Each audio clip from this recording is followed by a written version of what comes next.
Hello and welcome to Brainwaves episode 165, bringing you the best in tabletop gaming news. My name is Oliver Kinner. And I'm Ian McAllister, and these are the headlines for the week of Monday, the 21st of July, 2025. Let's go on a Diamond Heist. Union drafts up some demands, and the Spiel Des Jahres winners are announced. All this and more on this episode of Brainwaves. Diamond Distribution was one of the largest distribution companies for comics and RPGs in North America.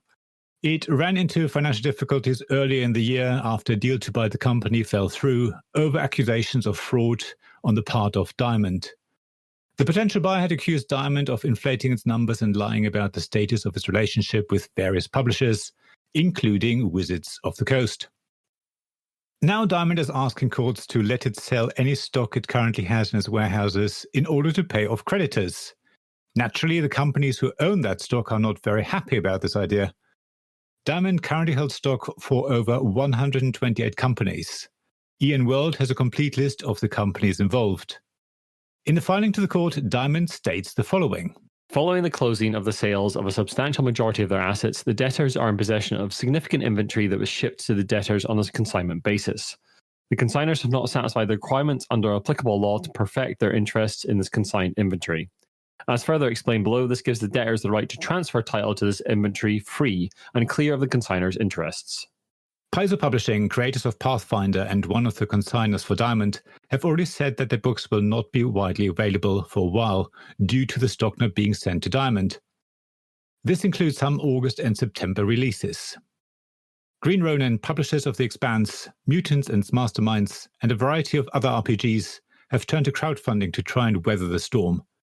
Nicole Lindroos, one of the co-founders of Green Ronin, says this in the GoFundMe.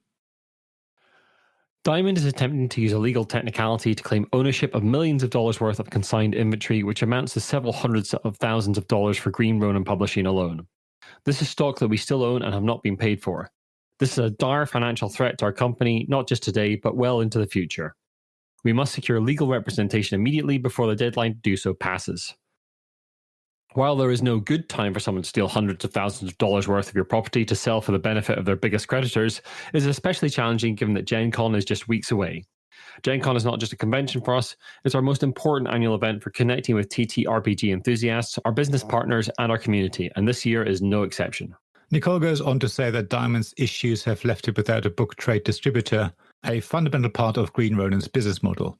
A court hearing is scheduled on the 21st of July to hear objections from many vendors that Diamond has seized stock from. This will likely include comic publishers like Marvel and DC. This last Wednesday, the 16th of July, was the deadline to raise objections to Diamond's actions, and 3 groups of creditors and numerous publishers have done so, according to site ICV2. One group, calling itself the Ad Hoc Committee of Consignors, included as an exhibit the agreement between Paizo Inc. and Diamond. Another likely member of this group is Green Ronin, who we mentioned above. Another of the group objections was filed by the Game Manufacturers Association, GAMA, on behalf of some of its members. Named studios include Roll for Combat and Snowbright. The objections range from trying to change the nature of the proceedings, so rather than ruling on the motion to allow Diamond to go forward with selling the stock in its possession, the ownership of that stock could be determined. Several of the objections include the accusation that the Diamond motion misinterpreted the law or mischaracterized the facts. We will put a link to the Green Ronin GoFundMe in the show notes. Well, we've reported on Diamond a few times now, and it seems to be going from worse to terrible. I think Diamond are under pressure from their biggest creditors to try just stump up as much money as they can, so Diamond have taken this action to do that. And it's absolutely terrible because they're just holding a bunch of stock on consignment, which means they basically haven't paid for it yet, effectively. And now they're going to try and sell it for money. Great. They're selling not give that money to the publishers to actually own it. Yeah, who owns it at that point? I think that's part of what the lawsuit's going to be about. Obviously, that court hearing is going to be happening on the day this cast goes out. So we'll probably bring you more updates on that as and when it happens. We certainly will. Speaking of ongoing things, Ian says a Draughts union plan happening. Hot on the heels of the ratification of the Tabletop Workers United Union's contract in America, we have another board game unionisation story, but this time from the UK. Draughts is a London-based board game cafe with 3 locations in Waterloo, Stratford and Hackney. On the 1st of July, workers at the locations announced to United Voices of the World, which is a community union set up for low-paid and marginalised workers across many industries, that they would be balloted for strike action. The list of demands include fixed-hour contracts, a return to table service, no longer just QR codes, paid on-site training, and proper rota notice, minimum 24 hours. The latter demand is in response to reports from workers that rota could be cancelled at such short notice, workers would be on their way to their shift before finding out they were not needed. From the UVW statement. Draughts Bar was meant to be a haven of connection, creativity, and community. A place where first dates, old friends, families, and total strangers could share a table and a game. But behind the scenes, workers are facing slashed hours, erratic scheduling, and unmanageable workloads, all with little notice and even less consideration.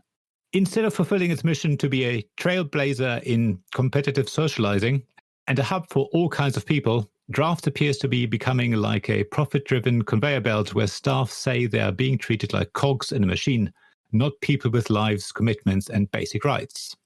Following this announcement, Draughts owners have allegedly engaged in multiple union busting tactics, which have included captive audience meetings where staff are forced to listen to narratives with a clear anti-union bent. On top of this, Awan Nur, a union member on a 0-hour contract, had been unceremoniously fired in the middle of a shift, with management citing the need for reduced staffing hours. United Voices of the World initiated legal proceedings on behalf of Mr. Nur against the Draughts owners. On 14th of July, union members and UVW staff held a peaceful demonstration outside the business's Waterloo venue. What happened next was described by Pearl, a Draughts employee. An especially empowering moment was when management decided to call the police despite our gathering being measured and completely peaceful. The City of London Police, according to the UVW press release, confirmed that the protest was lawful and non-violent, then dispersed. Rascal News contacted Draughts management in order to get comment on their calling the police. As of this episode's recording, there has been no reply to Rascal. Petra Salia, UVW's General Secretary, said of the strike, "This is what happens when bosses treat loyal staff as disposable. Draughts markets itself as a progressive, inclusive space, but behind the scenes, workers face insecurity, poor treatment, and no voice. These workers are standing up for safety, dignity, and basic fairness. They're bravely leading the way in a hospitality sector where exploitative practices are widespread and strike action is still rare, but growing." Now, the UK has a very different relationship to the US regarding unionisation and organisation, but exploitative practices like this are common the world over. We at the Brainwaves team are fully behind the members and we'll keep you updated if any more news develops. We did reach out to see if we could get some comment from any of the folk involved, but haven't heard from them, unfortunately. There is a strike fund should you wish to contribute to support workers affected by a wealth of employment issues, and we'll put a link to that in our show notes. And we really hope these folk can, actually get what they want out of Draughts, because I mean, it just seems like it's a bad idea for Draughts in general. This stuff gets out. The community is quite small. You know, people hear about this. It's bad for your business, apart from anything else. Just be nice to your workers. They'll work better for you. This kind of stuff just blows my mind every time I do it. I'm in a position of some management kind of stuff at my work, and I treat the folk under me with as best I can. Yeah. Because they'll work for me better. It's also those 0-hour contracts. I get that, they don't have to offer work, under, as far as I understand, 0-hour contracts. So basically the employer they don't have to offer any hours, and also the member of staff doesn't really have to accept the hours when they're offered. But, so in principle that could work if you only want to work, ever so often. But if there's sort of like a permanent type contract situation, but using 0 hours, and not only that, then cancelling shifts basically by the sounds of it, half an hour before, 15 minutes before. To work. Exactly. Yeah. It's what are you doing? No wonder. And then obviously on top of all the other things happening on top of that, I mean, that it's just absolutely bizarre. I don't get it. And then if you obviously surprise people are, fighting back, well, of course they are. They're not going to just and then calling the police on them when they're just protesting outside peacefully, and the police turning up and going, "Yeah, you're fine." Yeah. Well, there you go. Makes you look like idiots. So maybe Draughts owners. Yeah, I was going to say maybe go to a different board game cafe for the time being. Yeah, absolutely. We encourage you to visit some of the many other board game cafes and not anything owned by Draughts. Don't go there. Yeah. Anyway, Oliver, the reason we did the articles this way around is so you could do the next one and I don't embarrass myself. So let's go for the Spiel des Jahres. Thank you, and you pronounced that perfectly. Yeah, I was hoping to be there this year, but couldn't for various reasons. The Spiel des Jahres, the Kennerspiel des Jahres, and the Kinderspiel des Jahres are always hotly awaited awards in the board game industry.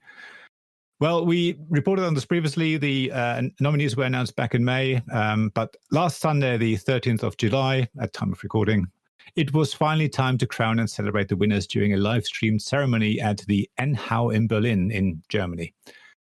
For the Kinderspiel des Jahres, or Family Game of the Year, it was Top die Torte by Wolfgang Warsch from Schmidt Spiele that won this award, a cake-building guessing game for 2 to 4 people aged 6 or above. Winner of the Kennerspiel des Jahres, or Advanced Gamers Game of the Year, was Endeavour Die Tiefsee, or in English, Endeavour Deep Sea, by Carl de Visser and Jared Gray from Frosted Games or Board Game Circus. It's a game for 1 to 4 players aged 12 or above. Now, finally, the most coveted award, the Spiel des Jahres, or Game of the Year, went to Bombusters by Hisashi Hayashi from Pegasus Spiele. The jury had this to say of this cooperative game for 2 to 5 players aged 10 or above. In Bombusters, we grow with each challenge. Step by step, we learn the ABC of bomb defusal. Using logic and a touch of interaction, we deduce the correct number of pairs. With distinctive comic book style and the threatening theme and necessary lightness. It brings us together as a team, and later we can take on a wide range of missions that overturn our usual ways of thinking. During the evening, Harald Schrapers, chair of the Spiel des Jahres Association, reflected on the history of the modern hobby and reminded everyone that Catan was an important milestone and can be seen as the beginning of the modern hobby. Schrapers also talked about the present time and commented on the uncertainty of US import tariffs that affect a large part of the hobby because many games come from the US and are manufactured in China. He concluded by saying this. Anyone who builds barriers between creatives and consumers is creating a problem. Creatives need freedom, freedom of opinion, and freedom of the press. Of course, the Brainwaves team congratulates all the winners. I just want to clarify as well, the evening was held in German mostly, but there's obviously certain sections when they're switched into English, depending on who they were talking to. But what Harald Schrapers was saying was done in German, so I translated into English. So hopefully it's close enough, but just wanted to clarify that. Yeah, I think you can watch the ceremony with a sort of live translation as well. Should you want to, it'll still be up on YouTube. Yeah, and that's the other thing. When you were watching it, I didn't check it, but as far as I know, the live stream was actually had like a English audio channel as well, so you could listen to it in English at the same time. So they're really trying to be more international as much as they possibly can. So yeah, again, I think we say that every year. It's one of those awards that is important, and it's again, everyone was properly rigorous as well. Yeah, exactly. The committee play those games and like actually have opinions on them, unlike certain other awards I could name. I think as one of the members of the jury is saying, they were playing between 300 or 400 games this year. Yeah. The last 12 months. So out of those many games, they choose these winners. Well, they chose nominees. They've got the long list as well. And then finally the winners. Sometimes it's games from previous years as well, because the game has to have been out in German as well in the year that gets nominated. Absolutely. It has to be available quite widely as well. I think that's the other sort of key thing. If you have like self-published it and saying, a few hundred copies, it might not be the main thing. But yeah, it's just good to see. This is about, again, promoting the hobby to people who maybe aren't, familiar with modern hobby games or modern board games generally. So when people say this is the Spiel des Jahres, it's the gamer's game, well, it's not the gamer's game. The Kinderspiel is not the gamer's game. I was sort of translating it roughly, but this is more about people who have played modern hobby games, want something maybe to the next step. But these aren't like the sort of heavier games that maybe. Yeah, I think of it as like the in the know category. Like if you've like played a lot of the Spiel des Jahres winners and you're sort of into playing board games, it's the one that like is like maybe you'd like this basically. Yes. Yeah. It's that. But yeah, congratulations to all the winners. And now, on to the news.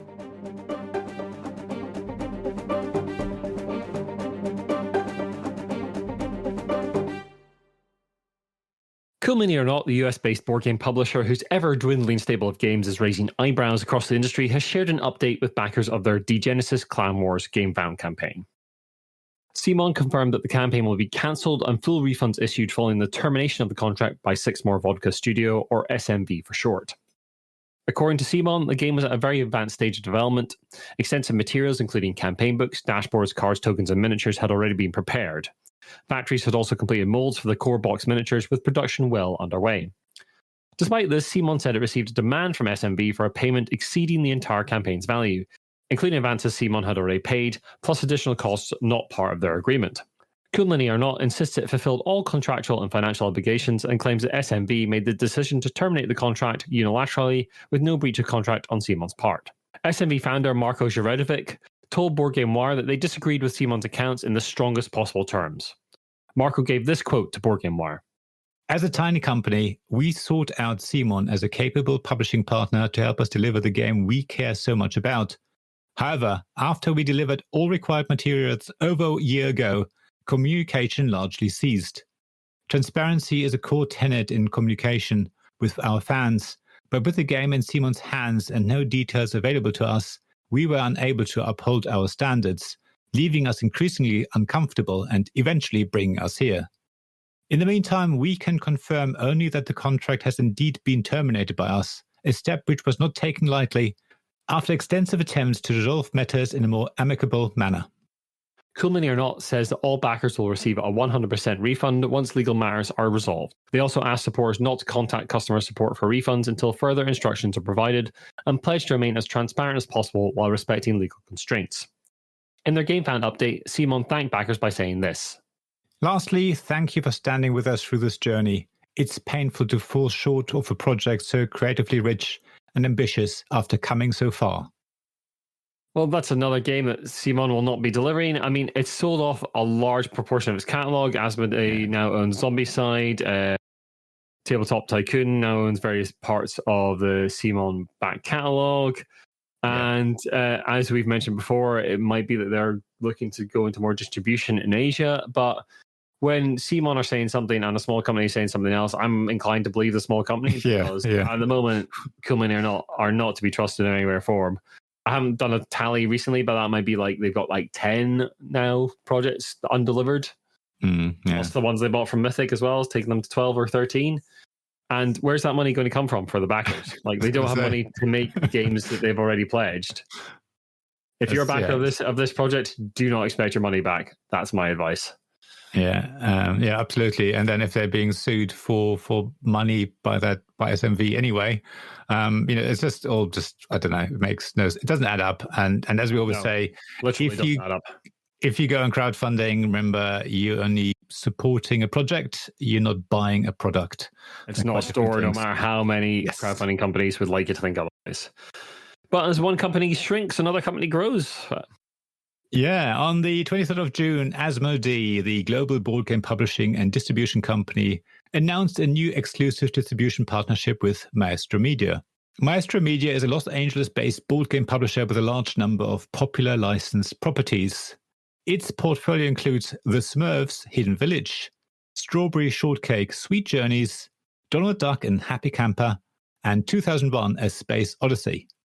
Under the agreement, Asmodee will become the sole distributor for all English-language Maestro Media titles across the United States, United Arab Emirates, and South Africa. In the announcement, Maestro Media CEO and founder Javen Frazier described the agreement as follows. Partnering with Asmodee is a defining moment for Maestro Media. As we enter this next stage of growth, we're focused on expanding the way fans connect with our games, and there's no better partner to do it with. Asmodee's reach, reputation, and commitment to quality align perfectly with our vision of continuously creating unforgettable, community-driven experiences. We're honoured to keep growing alongside them. Asmodee's country manager for the United States, Julian Sharp, added this. We're absolutely thrilled to welcome Maestro Media to our distribution portfolio. This partnership is a perfect match. Maestro's innovative and fan-driven approach to game design, combined with Asmodee's robust distribution network and retail reach, sets the stage for something truly special. Together, we're poised to knock it out of the park and bring unforgettable gaming experiences to even more players across the country. The agreement takes effect immediately, although product availability and release schedules will be announced in due course, and reflects Asmodee's continued growth as a distributor in the tabletop games industry. In the meantime, Maestro Media's titles remain available to UK and international customers via the company's official online store. While the partnership does not currently cover the UK market, Asmodee's presence in the region leaves open the possibility for future expansion. Now, let me just start by, full transparency or disclosure. I've done paid work for Asmodee. Obviously, it doesn't change the facts of this press release, but we always want to share this thing. And yeah, I mean, Asmodee, publisher, distributor, and owning studios and whatever else, it's it's a big mix. But yeah, I think they're taking advantage of the current sort of global trade situation to say, hey, you want to come work for us? We're good at this stuff. We can get your games distributed. Yes. You know, we can weather those tariffs where you maybe not be able to. I think there's a lot of that going on behind the scenes. So absolutely. Yeah, Asmodee just expanding again. Yeah, we've seen it before, and we're seeing it now. And maybe they'll become another studio within the portfolio. Well, probably not, but who knows? But I was just surprised by the portfolio that Maestro Media has. The Smurfs, and the sort of variety. Smurfs, Strawberry Shortcake can get that, Donald Duck, and then suddenly 2001 Space Odyssey. Also, 2001 Space Odyssey, the board game. I'm intrigued. I want a copy now. If you haven't seen that film recently, folks, you should go back and watch it because it's very, very strange. Yes, and I just don't know how that's going to be a board game, and I don't know how that fits with the Smurfs and Strawberry Shortcake. I can see the sequel, 2010 being a board game. It's a much more regular film, but 2001 Stanley Kubrick film, very strange piece of work. Well respected, but a very odd piece of work. Yeah, that's quite a portfolio. Look at all our kids' games. Also, we've got this weird sort of like treatise on the existential human angst and monolith. Okay. Sure. Yeah. Well, maybe it's time for you guys to have a look on the Maestro Media website. As we said in the article, UK customers can still order online for their company store. So off you go. Yeah. I might have to get myself a copy. I might have to get myself a copy of the 2001 game just out of sheer curiosity. Now we're moving on to another juggernaut of the industry, D&D, Iain. Yeah, just a little short one here, folks. On the 10th of July, Dan Iob, the head of digital product development at Hasbro, posted this on their LinkedIn. We shifted our structure internally and D&D moved to a full franchise model, meaning everything. Books, video games, film and TV. Everything touching the franchise lives under one roof. The impact here cannot be overstated. This is massive for D&D and will allow a strong, coordinated and well-funded approach for the franchise. And most importantly, for us, the fans. Finally, in a moment that doubtlessly has my childhood self doing cartwheels, and okay, maybe some old man cartwheels too, I've been asked to lead this new group. As of today, I'm thrilled, humbled, and somewhat freaked out to be leading the Dungeons & Dragons franchise for Wizards of the Coast. I look forward to connecting with all the fans and teams as soon as possible to make the next 50 years of D&D the best ever. Now, there's been much speculation across the industry about what this actually means for the game, but no one seems to be able to sell on an answer. Rascal got quite a good speculative article on this that we do recommend. And honestly, like we're keeping this piece short because we have no idea what this means either. Moving to a full franchise model, literally no idea what that means. There's a lot of corporate speak in there, and it's like I guess they're basically saying like if we're licensing stuff, whether it be a computer games or I don't know a Mars bar tie-in. That's all going to be under one roof, and that will allow them to pump D&D for more money. I mean, possibly. Chris Cox has famously said that D&D is under-monetized. His words, not mine. True. So yeah, I think this is part of that. And I mean, I do think there's some of the gaming community freaking out about what this means, but no one knows at the moment. Literally no idea. The game will still exist. It'll just be on more lunchboxes? Maybe. I don't know. Well, if you have any ideas, please email us at our email. Yeah, what franchise opportunities would you like to see D&D pursue? Yeah. McDonald's D&D burgers and that kind of thing. Oh, God, they're going to be D&D in there, aren't they? So probably. That's the obvious burgers and things. But anyway, Oliver, let's revisit some old friends in, what are now called Tycoon Games. Yeah, Tycoon Games, we mentioned earlier, buying up CMON properties. Now they're buying something else. On the 7th of July, Tycoon Games, the rebranded name for the publisher formerly known as Tabletop Tycoon, announced the acquisition of Gamelyn Games. Tycoon Games is probably most famous for publishing Everdell, while Gamelyn Games is known for its Tiny Epic series of games.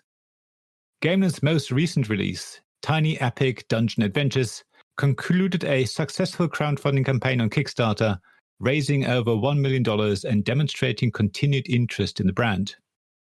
Michael Coe, founder of Gamelyn Games, said this about the acquisition. After over a decade of building the Tiny Epic series with Scott Ames and our incredible fans, I knew it was important to find the right hands to carry it forward. Dan Yarrington and the team at Tycoon Games have a deep understanding of what makes Tiny Epic special. They've shown time and again that they value both creators and communities. I couldn't ask for a better team to take the reins.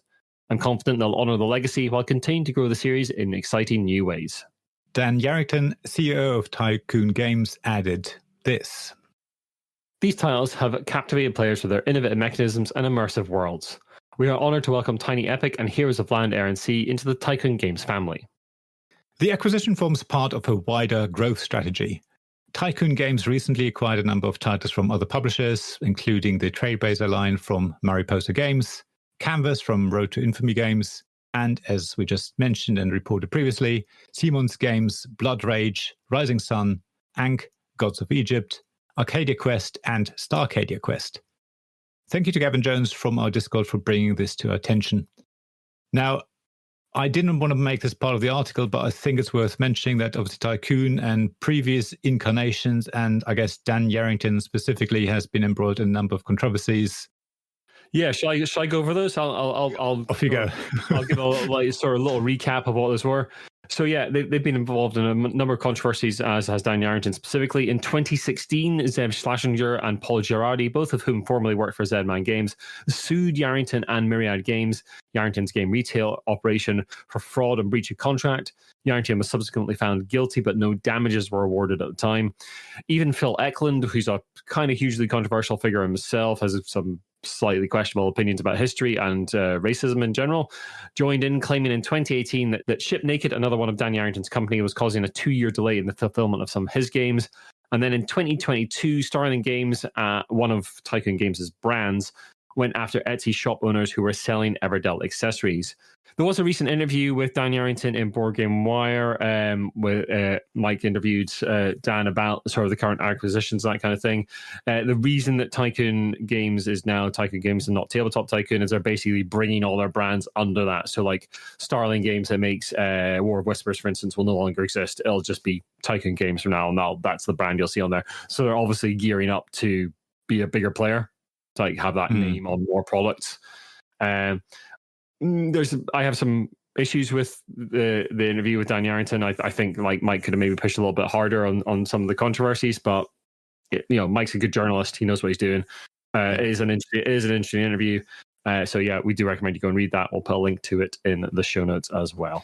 Definitely do. And I think that it does, just by what you just said, Ian, I think that interview gives you a good idea what sort of character I think Yarrington is. Yeah, it does get a good idea of the character. Whether you like that or not is entirely up to you. I personally don't. Speaking about liking things, though, I think in this case we're moving to happier news, Ian. Yes, indeed. An award that we actually quite like, this one. Women in Toys, Licensing and Entertainment, or WIT for short, recently announced the nominees for its 2025 Wonder Woman Award. WIT is a non-profit organisation that champions and advocates for the advancement of women through leadership, networking and educational opportunities. Through their annual award, WIT honours exceptional women who are shaping the future of the toy, consumer products, licensing and entertainment industries, and who are making a lasting impact. It's divided into 18 categories, making the list of its 2025 nominees very long. We won't be naming everyone here. Instead, please check out the link in the show notes for full information.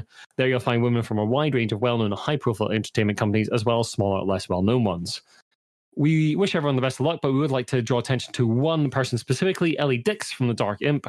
Dix has been nominated in the Designer, Inventor, Independent category, and we really hope she wins that award because Ellie does some fantastic work. Yeah. The award ceremony will take place on Thursday, the 11th of September at the Beverly Hilton Hotel in Los Angeles. Full disclosure again here, I have reviewed a couple of Ellie's games in the past. I quite like them. The ones I reviewed were more family focused, but she's done a lot of work since then, with some really big companies. I think Goodman's Games and a few others have released games by Ellie. She's done some quite sort of popular stuff you might see in like Waterstones, like the Shakespeare game and things like that as well. Some of Ellie's work is in those places. So yeah, she's got a wide range of impact, designed a load of games, stuff that might not be considered hobby games as such, but but yeah, cares? Like doing some fantastic work and bringing games to a wider population. Fantastic. She's very active in the hobby as well. She's on, at least one podcast, if not several. She does her best to try and sort of share her knowledge and experience as a, designer, her design journey, and help new designers, make their way through it and all that. So yeah, definitely. So definitely check out. And yeah, like I've reviewed a couple of her games. Check out the full list. I mean, there are other names in there that you will recognize. But it just felt like it's worth mentioning here. And yeah, we wish everyone the best of luck. Yeah, absolutely. Credit where it's due, or perhaps not. No, on the 27th of June, RPG writer Emmett Byrne posted this on their Blusky. Today, out of morbid curiosity, I picked up a copy of The Laundry by Cubicle 7. Despite using the rule system I designed and copy-pasting thousands of words I wrote, I'm not included anywhere in the credits. I also outlined the whole book and designed the character sheet. Oh well. This naturally caused some amount of consternation amongst the RPG community on Blusky and attracted the attention of outfits such as Rascal. The book in question was only in PDF form at the time, and Emmett reported that the situation had been resolved.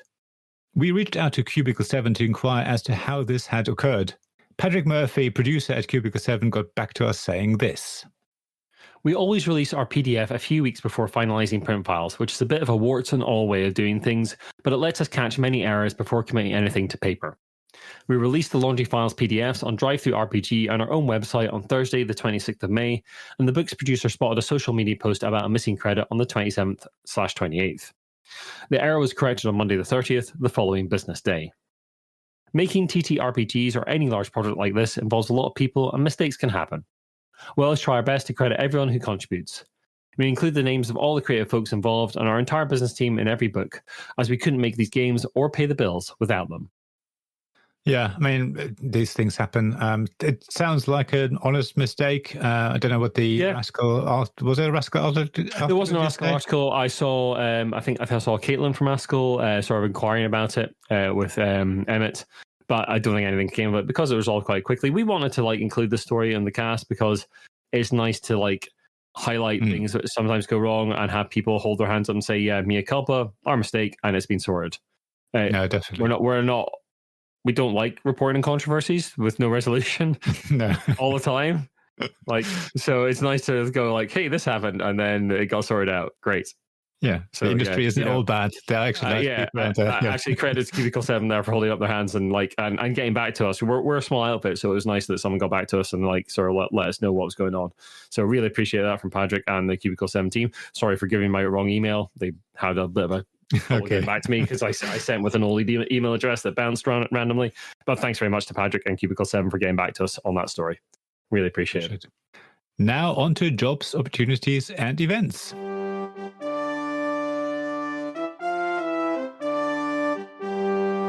Yeah, we don't have a huge amount going on here. As always, we recommend that you look at the Tabletop Jobs Facebook group. I know Facebook is a bit of a nightmare to look at these days, but the Tabletop Jobs Facebook group is actually pretty good.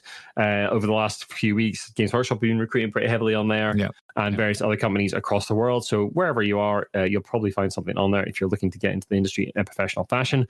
We'd like to draw your attention to a little video that we've both enjoyed recently. It's from the sort of Spiel Des Jahres weekend. It was the day before the ceremony, a day sort of dedicated to sort of games critique and how we criticize games and looking at the sort of different ways we criticize and bringing people together who are in criticism to talk about that kind of thing. The video features Tom Brewster from Shops and Down and Daniel Vullner, who's a German journalist and critic. It's very good. We really recommend it. The sound quality is not fantastic, but you can definitely make out what's being said. And there's a sort of Q&A afterwards with both of them as well about their thoughts on criticism. It's really good. Thanks very much to Martina Fuchs, who's one of the jury members for the Spiel des Jahres. We've interviewed her previously on the cast, and they sort of drew our attention to it on Blusky. So thanks very much, Martina. Really enjoyed it. And we'd just like to remind you all that we will be at Tabletop Scotland. Well, myself and Jamie will be anyway. Unfortunately, Oliver. I won't be. No, you're welcome any year, Oliver. Thank you. Jamie and I will be back. We will be running the Tabletop Scotland pub quiz again. Tickets for that are selling fast. It is a ticketed event, so if you want to be on the pub quiz, which was hugely enjoyable last year, and there may or may not be fabulous prizes. There'll be some prizes. I'm not sure how fabulous they'll be. Yeah, that's entirely up to you. But yeah, there will be prizes, and we'll be about the halls as usual, interviewing people, playing games, talking to folk, maybe getting involved in some seminars. We don't really know as yet. But yeah, we'll be there, and we're looking forward to meeting a lot of you there.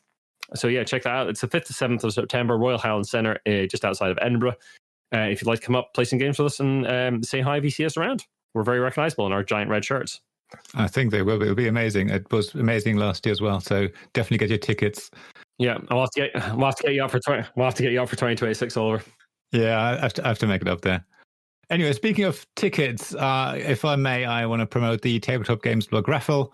It's in the aid of the Trust, which is a charity that runs UK food banks, and it continues again in July. Tickets are still £1. There's packages available, so if you buy multiple, you get some free.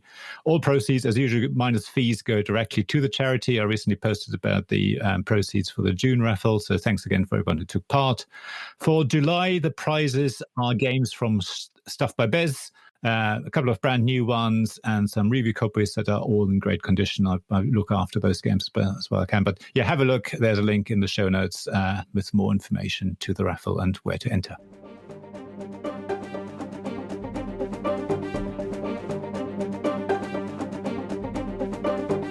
And we'd just like to take a wee moment to give a shout out to our patrons, especially Kevin Bertram, James Naylor, and Shaun Newman. Kevin Bertram's from Fort Circle Games, James Naylor from Naylor Games, and Shaun Newman and the Gamelyn team. They're all at the executive producer level.